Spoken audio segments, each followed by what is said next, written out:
السلام علیکم ورحمت الله وبرکاتو. هیله د دوستانو چې روغ جوړ او خوشاله به څه ډول کولای شو د ویډیو حجم کم کړو.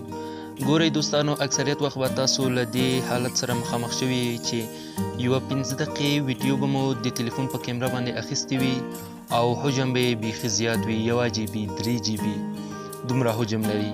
نو که چیرې غواړئ تاسې د دې ویډیو حجم مو کم کړئ، یو اپلیکیشن دی د ویډیو کمپریسور په نوم باندې. تاسو کولای شئ په ډېرې اسانۍ څخه له هغه څخه استفاده وکړئ او د ویډیو حجم مو کم کړئ.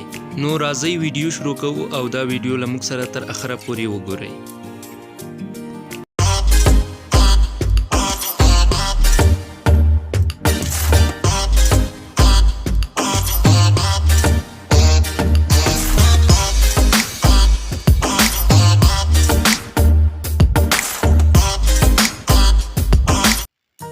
په لومړي قدم کې د ویډیو کمپریسور په نوم باندې دا اپلیکیشن دی، ما را ډاونلوډ کړی دی.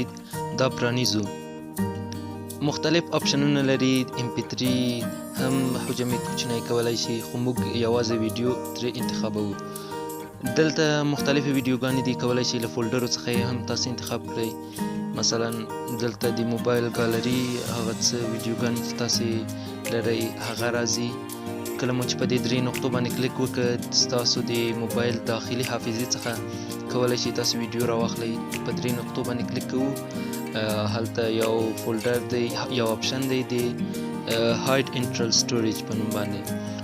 نو راځو له دې ځای څخه خپل یوه ویډیو انتخابوو.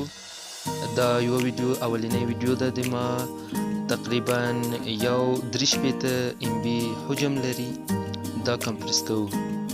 کله مو چې کمپریس کوله نو د 95 نه تر 90 پورې ویډیو چې ده کیفیت کې ډیر کم، یعنی په سترګو به د لیدلو وړ نه وي، داسې تغییرات پکې رامنځته کوي. نو که تاسې هم غوښتل چې خپله ویډیو مو کمپریس کړئ، نو له 90 څخه تر 95 پورې فیصده یې کمپریس کړئ.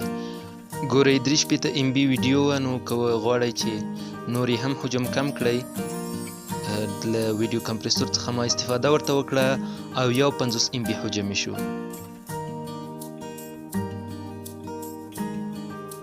نو دوستانو، دا و د نن ورځې ویډیو چې ستاسو په درانه چوپړ کې مې وړاندې کړه.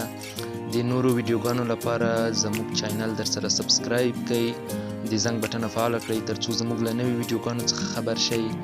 او تر بلې ویډیو پورې مو په لوی او بخښونکي خدای سپارم. پاتې ورځ مو نیکمرغه. د الله پامان.